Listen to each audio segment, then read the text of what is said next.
Unconnected with Krissy Vane. Thank you for joining me. I have a very special guest today. Her name is Rachel Stackpole, and she is the owner of Soul Radiance. She is a Reiki master, a sound healer, a Kundalini Yoga Instructor, and an EFT Master Practitioner. Thank you, Rachel, for joining me. Thank you so much, Krissy. I'm so excited to hang out with Rachel today. It's been a few years, actually, since we hung out.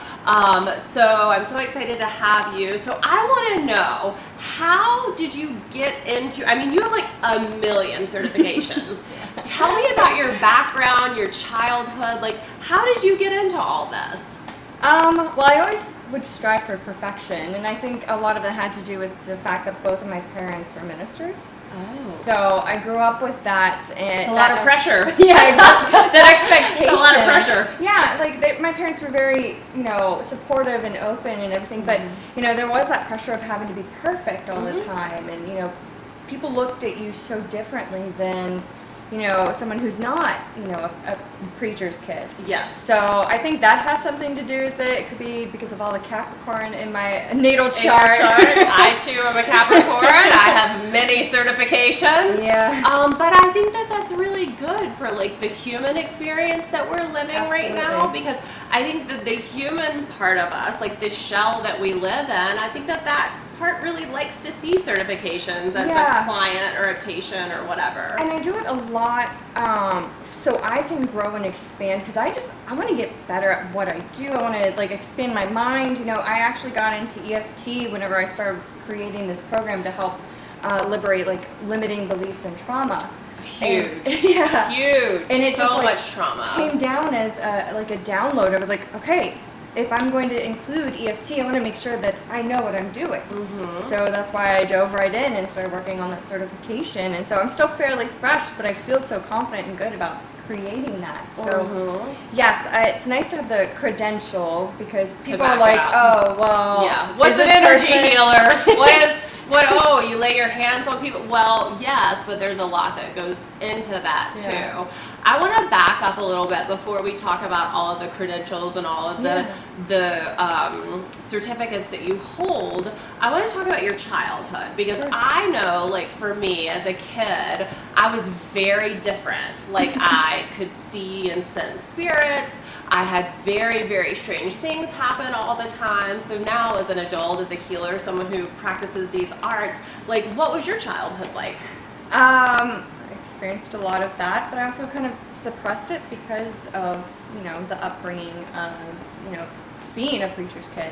Absolutely. So I've always been able to see, hear, feel, I've always been very in tune with my Clair senses, which, the ones that I'm most in tune with are clairvoyance of like this inner seeing, clairsentience of feeling, claircognizance of just knowing and downloads, clairaudient is whenever you hear. I think that's clairaudient is my big one. So they like to talk in my right ear.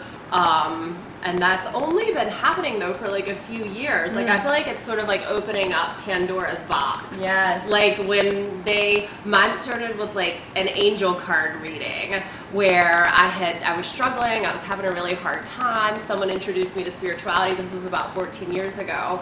And it started with an angel card reading, and I went in and she was like, oh my gosh, like you have so many helpers, so many spiritual like beings around you. And I was like, they're not ghosts? Like that's what she's like, no, like they're your helpers, they're your spiritual beings, like they're here to protect you and guide you. And then after that, it was like opening up a plethora of like I was finding like feathers all over the place. The 1111 started.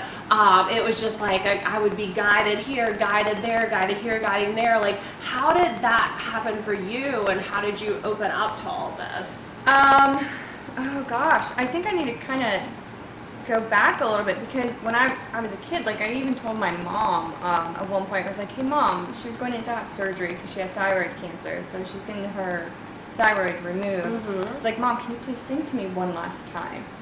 She's like, what do you mean one last time? And I was like, well, you're never going to be able to sing again. I'm 10 years old.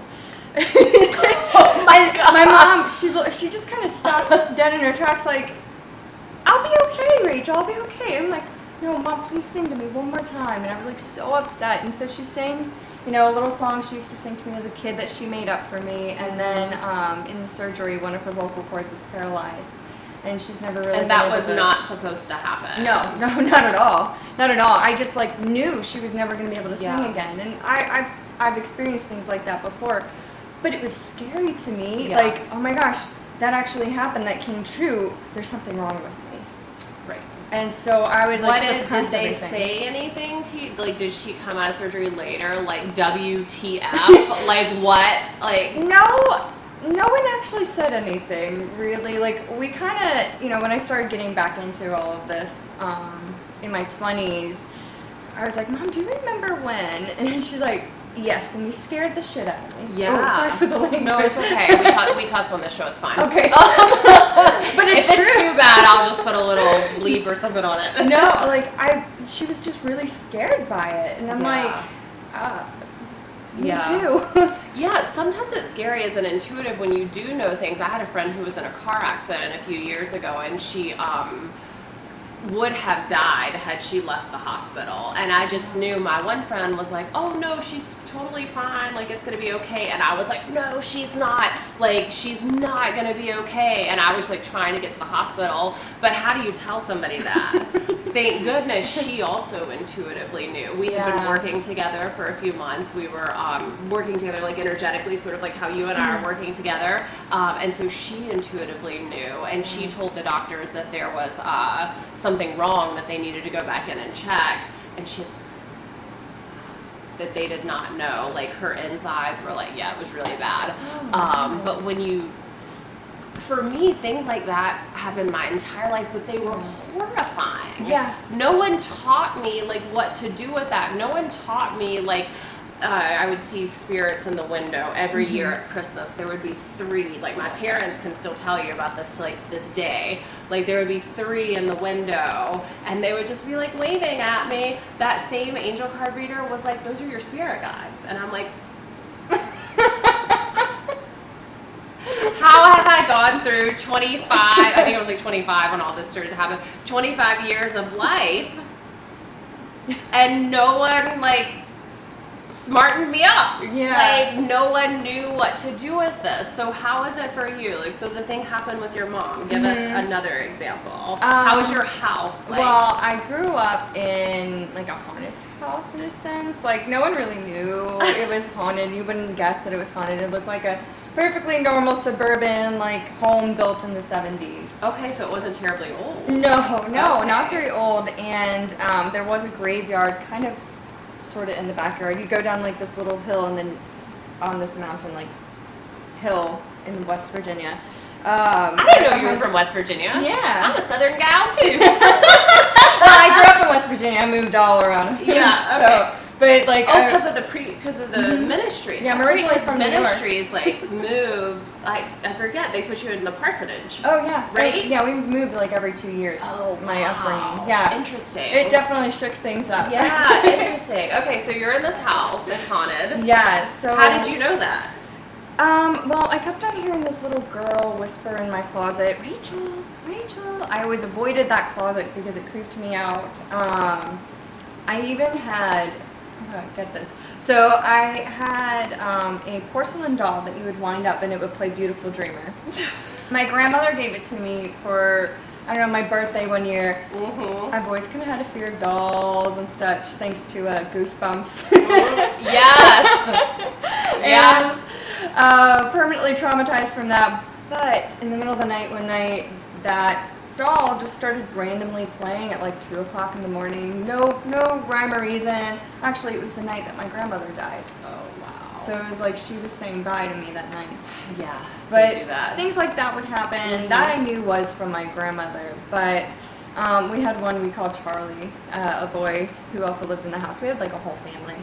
And he would throw my brother's glasses across their bedrooms, like just playing games. So it was like really harmless. My parents had no idea. They still don't believe us. But we're like, guys, come on. And your brother remembers this too. Oh, both of them. Yeah, we used to see ghosts like walk along the woods behind our house, and we would even walk in the graveyard sometimes when you're not really supposed to. And I didn't want to because I saw things. Listen, I ain't messing with that kind of stuff. I'll go during the day. I was peer pressured. I'm like, that used to be a thing, especially when you grew up in the country. Like, I grew up in the country too. Like, I'm sure you did. Like, in these like rural places where there's nothing to do, that's totally a thing. Yeah.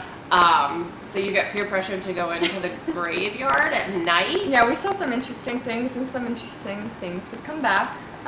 Did they follow you? Mm-hmm. Some things.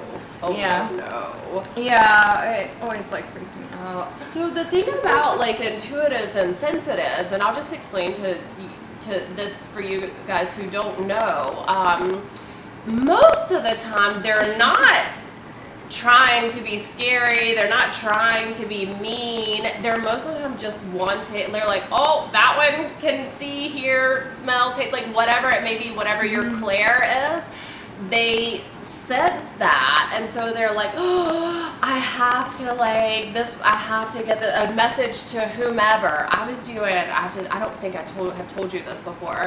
I was doing a reading for a lady a few years ago, and she had come to me from Facebook, so I did not know her. She had won like an online giveaway or whatever, and a friend of a friend of a friend of a friend had linked her to my site. And I was sitting there, I was eating a grilled cheese sandwich, like I had just gotten off from my spa job. I was just getting ready for the reading, sort of sitting quiet. This was before my baby, when I still had quiet time. And so I was sitting there, and again, I'm clairaudient, so I get like the voices or the imprints over here. And this little like male voice is like, you're getting ready to talk to my mom, tell her that I didn't mean to, tell her I'm sorry that I didn't mean to, but you have to tell her I didn't mean to do it, and I'm like, oh. This is the first time I don't consider myself to be a medium, even though everybody has mediumship qualities, and I'm like, oh my god, I immediately felt like that she had a son who had potentially passed away. And so in my oracle card readings, I don't do mediumship. I just don't care to get into it. Whatever. So, no. But if it happens, yes, if it happens, you flow. Yeah. But like, I don't have the interest to delve into that. Like, and watch. Now they're going to be like, haha, you don't have the interest, here you go.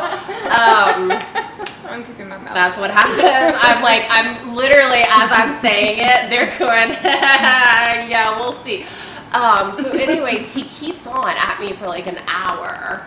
And I get on the phone with the lady, and we just do your typical like oracle card reading. I don't even remember anything the whole hour. He was like, tell her I didn't mean to, tell her I didn't mean to, tell her it was an accident. So as we're getting off the phone, I'm like, the lump is in my throat. I'm like gathering the courage.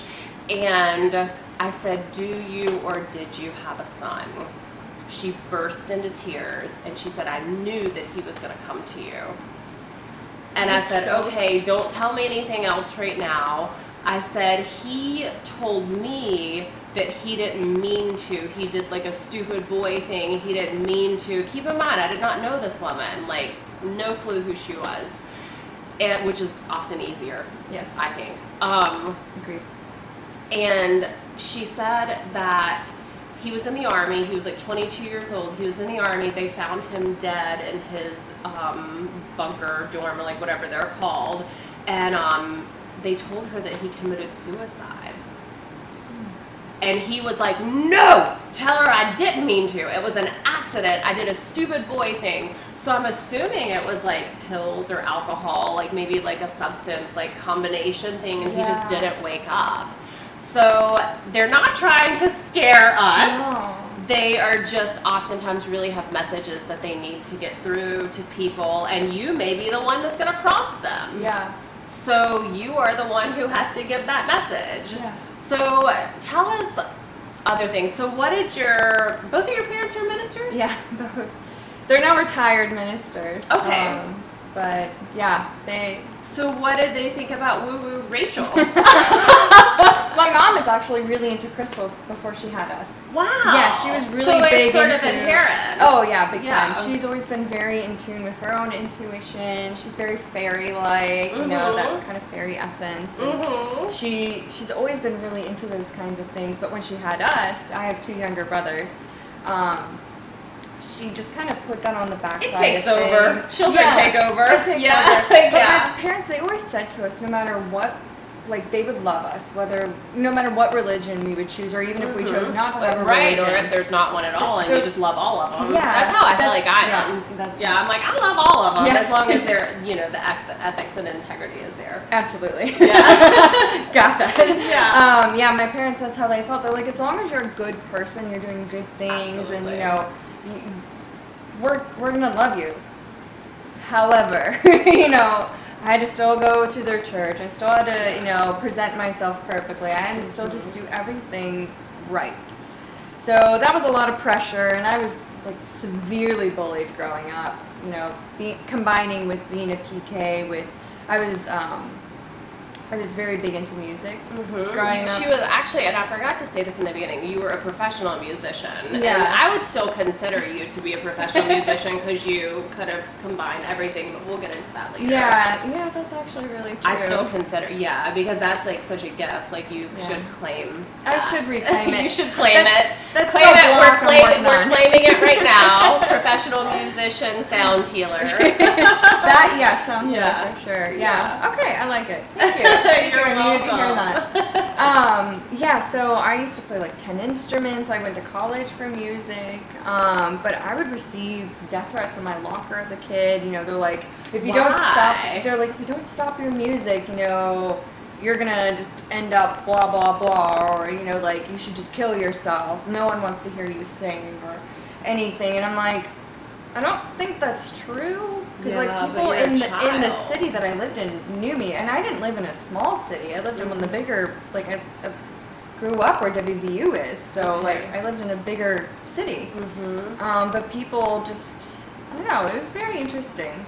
How did that like affect you? Did that make you scared to like be yourself in the world? I knew they were empty threats, but it still, you know, hurt because I didn't really have any friends. I had like only a couple friends that I could really call true friends, but even then I was still hesitant because I was constantly being like backstabbed and you know, lied to. Little girls are mean. Yeah, little girls are mean. Gosh. And teenage girls are even. Yeah. It is awful. But I had the support of my music teachers and everything. And it's funny, I didn't tell you this. My band director, when I was a freshman in high school, was like, you need to be a music therapist. Oh, and I love that. I always kept that in the back of my mind. And even when I was doing my undergrad, I considered it, but they didn't offer it at the school I went to. And that school was, I loved it. It was so perfect for me. What school was it? West Virginia Wesleyan. Okay. Yeah, it was an amazing school. I love it. If you're looking at schools, check out West Virginia Wesleyan. Why not? It was perfect for me, and I didn't want to leave, so I just I did music arts administration, which combined a lot of things, and I took some psychology classes, but I chose not to go to grad school for music because while I was in college, my college advisor, who was my voice teacher, he kind of shook things up for me. So I do know this story, so I'll give you a little background. Like, you had a rather large opportunity presented to you. Yes. Yeah. So tell them what that is. Yeah, I had an opportunity to audition with the New York City Opera, and he kind of like sprung that on me. Yeah, but that didn't call to you. No, not at all. I knew I wasn't supposed to do that. I didn't really want to. And you really have to listen to these feelings. Yeah. Like, I have had opportunities before where people are like, you did what? And I'm like, it just didn't feel right. Yeah.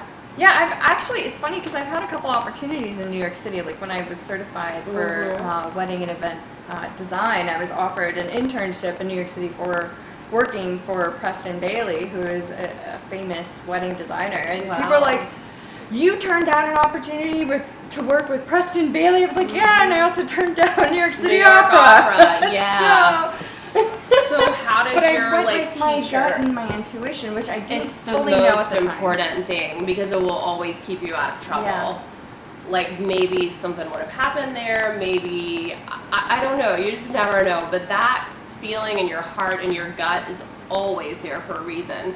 So you turned down the opportunity with New York City Opera, and then what happened next? He basically was like, well, then you have to be a music teacher. And I was like, well, I Like don't you wanna... had no other choices. Yeah. I was like, well, So in the box. no, I'm not into these in the box people. I would have teachers as like an indigo child, like which I'm going to cover that actually terminology on my own one day. Okay. But as indigo children, you're like, I do what I want. I know in my heart what's right, and I do what I want, and like you can see straight through people. Yeah. So like I had a few teachers growing up that I could just tell were miserable and hated their lives, and like then they project that onto you, and you're like, no, fix your life. So he basically verbally sort of, I mean, for lack of a better word, verbally attacked you.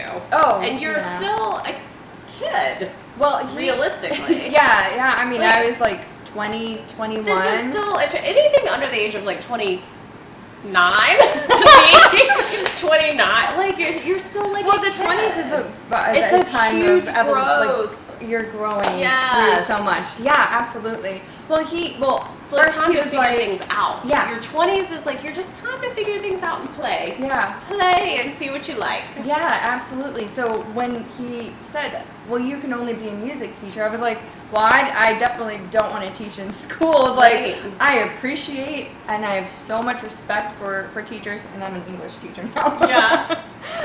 But you do many things. Yeah, You are not. That's like a yeah. online gig. Right.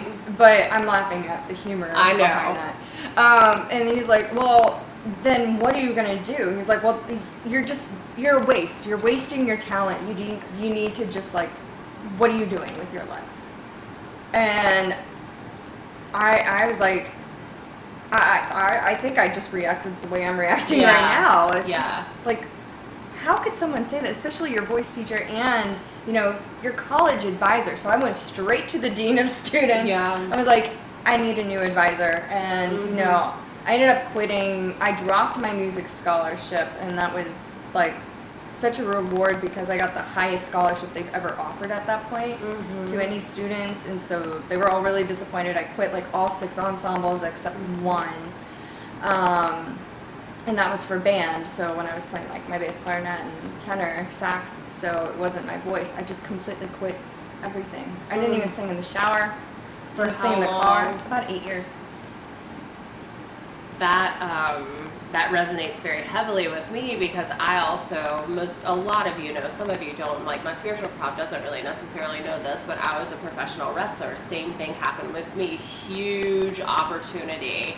But I was falling down a deep, dark hole staying in that atmosphere and in that. Sometimes you're too empathetic and too sensitive, a lot of times, to be in other people's levels of high success. Yes.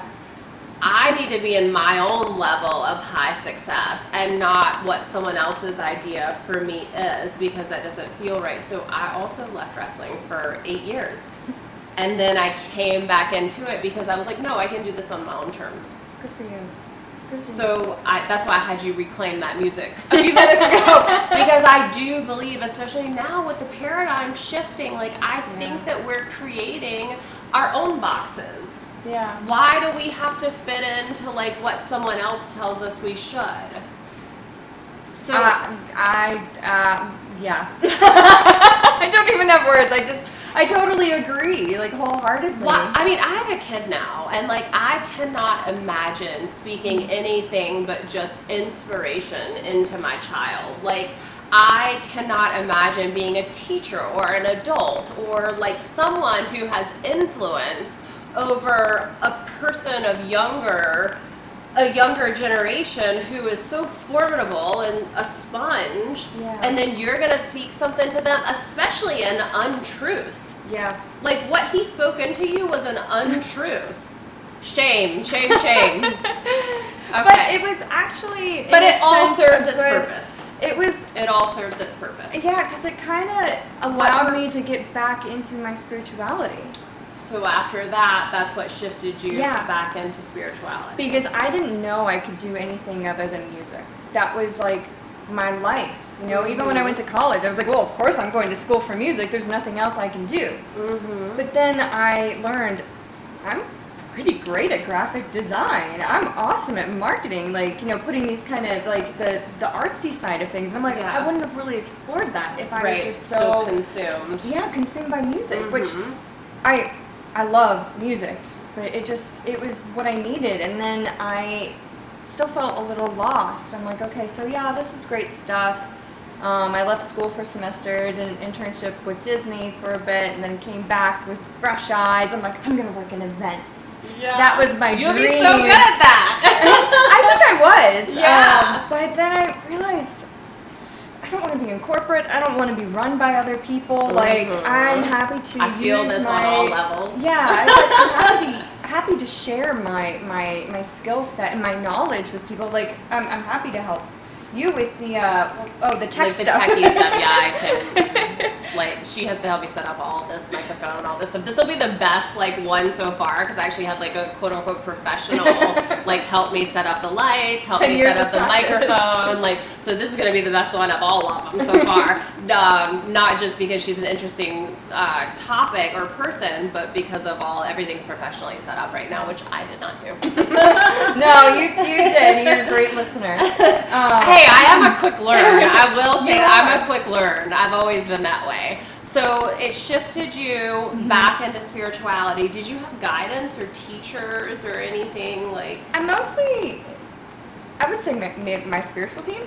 They guided you in the right. Absolutely. Yeah. But people would come into my life and then come out of my life, you know, and I would get little nuggets from them here and there. When I lived in Orlando, as I'm pointing over to it like it's next door. That's okay. It is over yonder. Not too far. Over in Orlando, over yonder. Yeah. I went to an intuition development kind of Okay, I've done class. those before too. Yeah. Those are awesome. It was so fun. Oh my God, they're awesome. It was wild though, because there was dark energy of a woman who's trying to take over the place, and wow, we were kind of like these guardians of light in a sense, trying to protect the place. So that was a wild, interesting experience, and where I really developed. Place? Was it attached to the place, or was it attached to a person? It was attached to a person who's trying to take over the place. Like in ownership? In every sense. She did. She dabbled in dark arts. So, and we were all like, no, we don't even do magic. Yeah. And it's so we're just using our intuition and connection to that's when I developed my relationship with the archangels. And I did an online 6-week I think training of some sort, just developing my intuition a little more as well. And what do they teach you? Because I'm sure a lot of you have never done, I've done developing intuition classes. Yeah. They're amazing. What did they teach you in that class? How does something like that work? Kind of just the bare bones basic of what you need to learn, with different tools and things. We briefly covered energy healing, and whenever we touched on that exploded in my life. Whoa. But if I'm going to be honest, I don't really remember too much. I just soaked in what I needed. Right. Right, and you open up and you sort of let that integrate, and then you work with that integration, and then something will come along another day and pop you open up again. And I took what resonated, and this is my motto, especially when I work with clients. I'm just take what resonates, leave the rest. Absolutely. And take what you need in that moment, and you can always go back and re-listen and re-experience, et cetera, and then just do what works for you. So in a sense, it was hey, here are the basics. Here's this baseline of an understanding. But then I took it a step further, and 10 steps, 100 steps, 1,000 steps further into my own connection and my own intuition and my own ability to do and utilize different tools like pendulums and oracle cards. But I've been doing oracle cards since I was in my early 20s. Mm-hmm. You know, you could always find me at Barnes and Noble sitting in the New Age section for like an hour or free. Yeah, I was like that at Wings when I first moved here. Wings is in St. Petersburg, Florida on 4th Street North. And they have the Oracle sample decks. Ooh. So you can just sit and like play with them and like feel them. And like my hands are actually getting hot right now, even like thinking about it. I'm like, ooh, like gimme. And what do Oracle cards do for people who don't know? Like explain that to like, so because some people are going Oracle cards. I've heard of tarot cards. What are Oracle cards? That's a great question. So Oracle Tarot is like, it has like a story to it. I don't work with tarot. Oracle cards to me feels a little lighter. It has more of a absolutely. Like each card, they all work together, but like each card has its own clear message for you. And tarot is very broad. Well, Oracle cards can be broad too. Very broad too, but like they have some that are like for the angels or for the fairies or for the crystals or whatever. And I have 22 decks. I only have like I might be addicted. Yeah. It's not a problem. Yeah. No, but they're so much fun. No. And I don't rely on them. Whenever I first started though, I relied on them. I didn't rely on my own intuition. Now I'm like, okay, you know, I feel like I need to hear something, or if I'm working with someone, I don't always use my cards. Yeah. Sometimes I do, and I'm like, okay, so I'll pull a card and I'm like, this just confirms what we were talking about today. That's what I was gonna say. They're like just really good confirmation, and they're really good intuition starters. Yes. So like if you are like starting on this journey and you feel called to a deck, what I did when I first started was I had the Doreen Virtue purple deck, which I still have to this day, and I still love it. And I would pull one card every day for like my little like intuition like booster, like what do I need to work on today, what do I need to pay attention to today. And then now it sort of comes naturally, but then there are some days where I still get all up in my own head. Like I was having seriously like huge technical difficulties last week. And again, I'm not like a techie person, and I had a video that had with Catalina Hager, which was amazing, but the audio was the shits. And I was tripping like balls about it. And I was like, I am not going to post this. I just can't. But then I went back and rewatched it. I'm like, oh my God, but the message is so good. Yeah. So I was like, well, let me like go to my cards and see like what they say. And literally it was like, you're in an incubation period right now. Just post it. Whoever needs to like hear the message is going to hear it, and they're not going to care about all that other stuff that you're worried about. This is a fertilization process for you. And I was like, okay, I'll post it. I just knew, like, so they're really good boosters, I think. Have you ever noticed that, I mean, at least for me, like, I can be so spot on with someone else, like, when I work with other people, and I have, like, no doubts, and I'm just like, oh, I've got this, like, it's just, like, things are flowing, and, like, I'm more confident working with other people, but whenever I try to do things for myself, I'm like,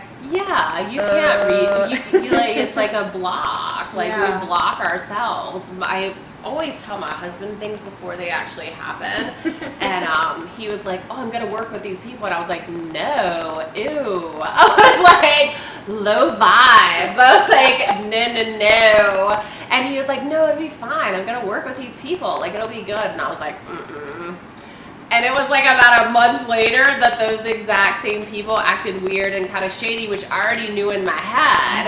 And he was like, you were right. And I was like, But you don't actually say it, right? Yeah. No, I do tell him it's my husband. No. I mean, like, I told you so. Oh, that's yeah. I mean. Oh, no, I go, yeah. Yeah, I get that a lot with my family too. Yeah, my mom's the same way. Yeah, so oracle cards are an amazing if you're like new to spirituality and new to like this whole thing. So what other tools do you like to utilize? So we know you have 22 oracle decks. I love those. I have like 4 pendulums. Yeah. Because what's your favorite pendulum? It varies on the person. That's why I've been called to have like multiple ones. So when I'm working with people, because I mostly use pendulums when I'm doing energy work. Like I can feel the energy of people, but I I want to spend most of my time sharing and clearing through things than just like, okay, let me do this. Yes. So I use a pendulum because it makes it quicker. Immediate. And I can see how open or closed a chakra is. So typically, I don't know how yours works, but typically people charge or program their pendulums where back and forth is typically a yes, sideways is typically a no, but everybody's a little different. Yeah. Yours may be different than that. That's actually how I was mine taught. is too. That is, but I ask it. Every pendulum I ask, I'm like, okay, Is you know, this your- show me your yes, show me your no. Until, you know, at one point it was like, that can be a little confusing. So after I liked which ones, like they were all consistent, so that didn't change. But after I would ask each one, then if one was different, I'd be like, hey, this is my yes, and this is my no. Right. And so you kind of, build that connection, because it's like a crystal. You build a relationship with it, because it's this other vibrational being, in a sense, you know? Yeah. Pendulums can have an attitude sometimes too. Yes, they can. When I first started using pendulum years ago, I wouldn't really use them with clients. I would only use them like on my own because I'm like, this thing got an attitude today. Like sometimes they're That's why I have multiple. yeah, like I feel like they're their own beings. Yeah. Like that they really you'll know when you like connect. My favorite one is an amethyst one, and I just love it. Like it just feels so good, like in my hands. So what else do you like to? So pendulums, oracle cards. What else? Hands. Yeah. And what do you feel? Like so. For those of you who don't know about energy healing, like it's a transference of God, spirit, universal love energy. It's a transference. I think it comes in through the crown chakra and out through the hands. Personally, my left is my receiver, my right is to push it out. Yep. Tell us how you do it. Same. That's the exact same for me. I feel it come through here a lot, and then it kind of goes down into my heart and then out of my hands. And like I can pull and like receive and expel from like both hands, but my left is mostly the receiving. And then the right is expelling things. Awesome. So it's interesting. I do feel, and I don't do the touching because I know some people touch. Some people do touch. I think that's kind of more of your technique. I prefer if I'm working on someone of the opposite sex, I would not touch. Right. But if I'm working with a female, I will typically say, hey, can I touch you on the knee? And I do touch. But I was actually taught that we don't. Like I was taught initially Reiki.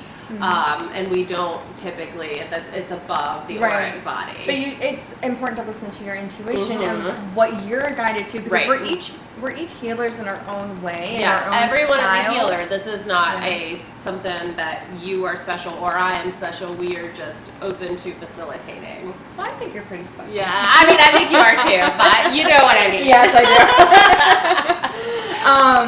So I'll work on the different chakras. I feel for things, but when I'm doing the energy work, I think you're asking like what I what I feel. Yeah, how not does it feel to you? Well, it kind of feels like magnets sometimes. Like I have people this is practice. a very good way to explain. Yeah, I have people practice. Like sometimes people need a little boost of rubbing their hands together and then slowly pull them apart, and then you'll feel, some energy, and then try to kind of move them back and forth slightly. And imagine, usually your eyes are closed, and you just kind of imagine this ball of light, and it's just getting bigger and bigger, and you'll feel as though there are magnets. And it might be small, and that's okay. That's just a great way to kind of practice and build, so you know what it feels like for you. And so that's kind of what I do. And then after I practice, I kind of put some love and intentions and affirmations into it. And, just saying things like, I love you, I thank you, I appreciate you, I bless you. And after I say some of these things, I'll just put it in my heart chakra. No, do you see colors and stuff when you're working? I was see seeing rainbow. I was just seeing rainbows just now. Oh, I love that. All the colors. I was seeing gold. Yeah, you can, gold is Rachel's color. Yeah, that's my color. So you can actually feel that energy that you can work with. And if you're having if you have a headache, you can go to your third eye and hold a little space there and ask for that to, that energy to shift. You can kind of work on yourself too, and you don't have to be a professional. professional, trained. Everyone is a healer. Yeah. So what else do? You also do, so this is not something that I know a lot about, is the EFT and the tapping. That's a newer modality that has kind of come in the last like 10 years or so, 5 to 10 years. Yeah, it's become much more popular in that time frame for sure. And I can't remember the explain exact to date. people what tapping is. So EFT, emotional freedom technique, is like a combination of cognitive therapy, so like, you know, talk therapy and like speaking positively and like, you know, working on, you know, kind of reframing the mindset by the way you speak, and combining that with acupressure, which is similar to acupuncture, but we're putting pressure on different meridian points. So, you know, say you have this limiting belief of like you don't feel worthy. Yes, limiting beliefs are what blocks all of us from everything. So like I was having the limiting belief last week about my audio being sucky. And so I was like, I can't put it out if it's not perfect. Recovering perfectionist. I'm a recovering perfectionist.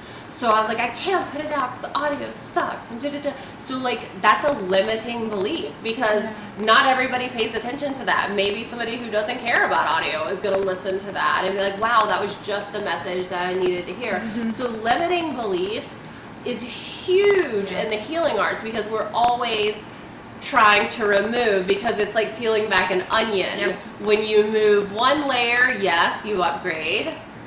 But then there's like the next one. No, later, not typically back to back. You normally integrate for a little bit.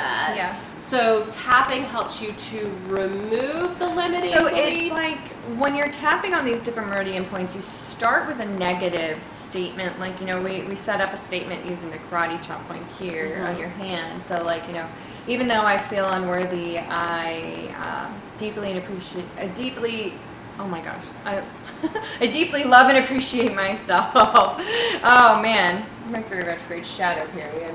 Do you know what I said on audio last week? I said that we were leaving the Aquarian age and going into the Piscean age. Wrong. No. I had such a dyslexic moment. Well, So I I had such a dyslexic moment. I went back and rewatched it, and I was like, "What? I've been studying that for like over 10 years. Like, how did I say that? Like, I think I was tripping. It was again on the one where the sound was crazy, and I think I was tripping on the sound so much, like, because I could hear it in the background, like myself, that I just was not completely present. So that's okay. I get it. But basically, the gist of it is that you acknowledge this negative statement, not to feed into it, because yes, law of attraction says focus on the positive, and I fully believe that. But you also need to feel it. You need to address it. Yes, agreed. Because you 100%. Feel it to heal it. Yeah. You gotta feel it to heal it. You You gotta feel it to heal it. Feel it to heal it. Feel it to heal it. Feel it to heal it. Oh my gosh. Oh, I hope other people are dancing We with the us. best song ever. I love that. I'm always gonna be like, I gotta feel it to heal it. Feel it to And heal that's it. so important because people often suppress, you know, their emotions and suppress just these thoughts. Like, okay, childhood trauma is huge. Oh my gosh, that people don't even know they're carrying around, like the conditioning from childhood trauma. Yeah, so we recognize it in the first like couple rounds of saying certain statements, and then you're tapping it out of your system and you're bringing it to the forefront of your mind, so you do realize, oh, this is something that still bothers me, but I'm ready to let it go. Absolutely. And then you reprogram it into like this new positive, uplifting belief to like, I am worthy. And who you are trying to become. Yeah. Who you are going, not even trying, who you are going to become. Who you're destined to be. Yes, your dharma. Exactly. Yeah. So I love EFT, and also like, you know, there's even a tapping point right here. And what does that one do? This is the gamut point. What does that mean? mean? So this, it's associated and connects straight to that meridian point that affects fight, flight, or freeze. So if you're feeling like you're ready to fight, you're ready to just run, or you're ready, all the time. or you just kind of freeze. That's me all the time. Well, if you have those moments, Yes. you can just kind of tap right here, and that'll help kind of alleviate it. But where is it at? it's right like here. Between the knuckle of your pinky and your ring finger, and you go down a couple of inches, so it's in between. It's that flesh so right here. Yeah, but we also use this to really lock in that new mindset. So after we reprogram, we combine this with some like interesting eye movements and stuff, which is similar to like EMDR. You know I'm gonna ask, what is the eye movement? It's like, what is that? You open your eyes looking straight ahead, close the eyes, look Oh, down to the that's right, not- I thought down you were to the gonna be left. Well, then you roll your eyes one way, roll your eyes another way, you hum Oh. happy birthday, count to 5, hum happy birthday, Oh. and then... Okay, that's it. a little weird. Yeah, it's a little strange. That's So a little weird. I always make sure to explain it to Yeah, people first. right, I'm like, right. I want you to be in this, not be distracted by what you're doing. Yeah. So by tapping on this, by doing these different movements, it really helps to solidify that new mindset that you've reframed in your mind. So you're letting go and shedding that limiting belief. It's not going to magically happen one time. Sometimes, I mean, it could. Like, I've worked with people before. After the first time of doing EFT, I was like, okay, and checked in with them the next time. I'm just like stunned, like how quickly it can work. Yes. But how it really, it's a practice. it is something that, you know, you integrate into your life. And you can always have a really great energy session, healing session, leave, everything be completely balanced, and you feel really good for a few weeks, and then you hear from that damn ex-boyfriend or your mama. Whatever triggers that your you might trigger. have. Yeah. So then they This might helps put you back there temporarily. But once you've felt what we would call, I always say, like being in the vortex, like what you felt like being in the vortex, you will find your way back to that. Yeah. So you can leave, like say with a healer like, you know, Rachel, you can leave and you're feeling great, everything's aligned, all the chakras are aligned, but you can have events or triggers or, you know, it doesn't even have to be anything small. Sometimes I can get like a phone call from someone and get triggered. And it'll set me back and I'll be like, I shouldn't have posted that video. The audio was terrible. I was right initially, but I'm like, no. So it's really a practice of like keeping yourself there, and the more experience that you get with it and the more integrated you become, the less work it is to stay there. So it's pretty amazing though when you put in and you energy healing is amazing. Would you consider EFT energy healing? In a sense, yeah. I mean, because it is working with the chakras and the it's meridians. It's definitely in that same kind of realm of things. I mean, I integrate it with like my program that I've created, and like with different clients. It's just what I feel intuitively called to do. So it's like, so for me, in a sense, yes. Because everything's energy. Your words are energy, so that's why it's important to be careful with what you say. I feel so, and everybody has their different like strengths and like whatever. I so strongly am careful with my words. Gosh, yes. Because sometimes I'll say something and then 2 days later it's happening, or an hour later it's happening. I'm like, whoop, whoop, whoop, whoop. It took me 2 years. I call it conscious communication. And it took me about 2 years to really sort of master it in a sense. And I noticed sometimes I slipped. Like, I accidentally whacked your hand with mine while we were talking. I was like, oh, I'm sorry. And I'm like, thought in my head, I haven't said sorry in a long time. You know, it's like I'm usually like, I apologize. I didn't even pay attention. I'm like, it's fine. No, which is fine. And it just kind of came out and was like, oh, all right. But like, just constantly reframing the mind and just changing your words from like something a little more negative to something more positive. Even if you're talking about something negative, it's okay. It's okay to feel these emotions. I want to make that so clear. Address them. Because it's not all, I am like one that's like, I love a little positive love and light, but I also like a little like I don't love it, but it's needed. Sometimes it's needed. Like we live in like this human experience where people, not everybody's trying to be like love and light. So you got to stand up for yourself. Yeah, absolutely. And your energy. And it's also part of the whole, like you said, the human experience of being in the 3D. You know, we're like multi-dimensional beings coming here to Earth to experience, and so we want to experience everything, the good and the bad. So we learn from everything. We learn from it all. So it's better to allow yourself to feel, allow yourself to cry, allow yourself to do what you need to do as long as it's safe, it doesn't hurt anybody or yourself. And just let that release happen. It's okay. Like, so I'm not all, it has to be perfect, good vibes. Like, I'm naturally like this, like, bubbly, optimistic person. Right. I am not. It takes a lot of work.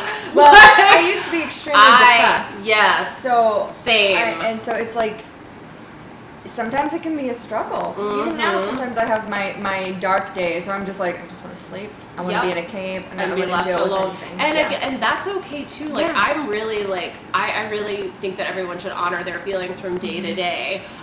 Tell me, how has energy healing changed your life? And we're gonna end on how energy healing has changed your life, because we're gonna do 2 parts with Rachel. So we're gonna talk about how energy healing has changed your life, and we're gonna finish there. And then on part 2, we're gonna demonstrate and we're gonna show you guys. And and we're also gonna talk about 3D versus 5D. So let's finish with how energy healing has changed your life. Drastically, in one word. It's a game changer. People don't even know. No, they might, but they might not understand. You have to feel it. Yeah. Like you'll never, like until you feel it, like you'll never know what was holding, like you may know, but you'll never know what it's like to feel like light and airy and not bogged down by things that don't matter. Yeah. Well, it's definitely helped me come into my own, come into my dharma. Same. Like that's like the biggest part, like one of the biggest parts of my dharma, which is, your like life purpose of exactly in this lifetime for sure. But I know for me, my life has always, like, multiple lives. I've been a healer, I've been an energy worker, everything of the sorts that I do now. Other times I was probably like burned at the stake. I was drowned. Oh. I know that one. Yeah, wow. Wow. Yeah, but thankfully this life is good. Yeah. It's a lot. No, I love how because this is like, so this runs hereditarily oftentimes, or through the lifetimes. My great aunt, they did shock therapy on her in the 50s and the 60s. For voices, like voices that you and I probably hear now, that all the mediums on TV are hearing, and nobody's shock therapying them. Yeah. It's like we have now come into a day and time where it's okay to finally be ourselves. And we are the way showers, though. We're sort of the ones bringing it in, and in the first kind of period of time where it's okay. But can you imagine, like, this wasn't even that long ago, less than 100 years ago, where you were thrown in a mental institution and given shock therapy to try to shock the voices out of you. There's still a lot of misdiagnoses. Like I'm a very analytical person, very scientific person, so I like to debunk things, like in TAPS, the ghost hunters. Love TAPS. They always like to debunk first instead of assuming it was ghosts. I'm the same way with just what I do, and so I believe in the science, but I also think that a lot of misdiagnoses happen because of people hearing voices. They're just connecting to their intuition, but they don't understand it. They're not in the right environment. And they're scared of it. They have the support. Yeah, absolutely. It can be very scary. You're not going crazy. I thought I was going to have to check into a mental institution a couple times in my life. My parents thought that too, and I was like, guys, I'm not crazy. I promise. Like, I promise. I'm hearing like the archangels. They're talking to me. I'm hearing my guides. I'm hearing my higher self. Like it's like. I knew, but at the same time, the ego mind that is supposed to protect you can also kind of hinder. Yeah, perfect. Yeah, I was going to say, like, kind of steer you away, but hinder is perfect. Yeah, and energy healing is amazing. If you ever had the chance to, experience that, Rachel does Zoom sessions and online, and so we'll link where you can find her. But we're going to end this. We're going to end part 1, and we're going to, in part 2, we're going to discuss 3D versus 5D, and we're going to do some energy healing demonstration, but she's also going to talk you through that so that you understand and know what she's doing. So thank you guys for watching Connected with Krissy. Thank you, Rachel, for being on. We're going to get number 2 done now. Okay, bye guys. We'll see you next time.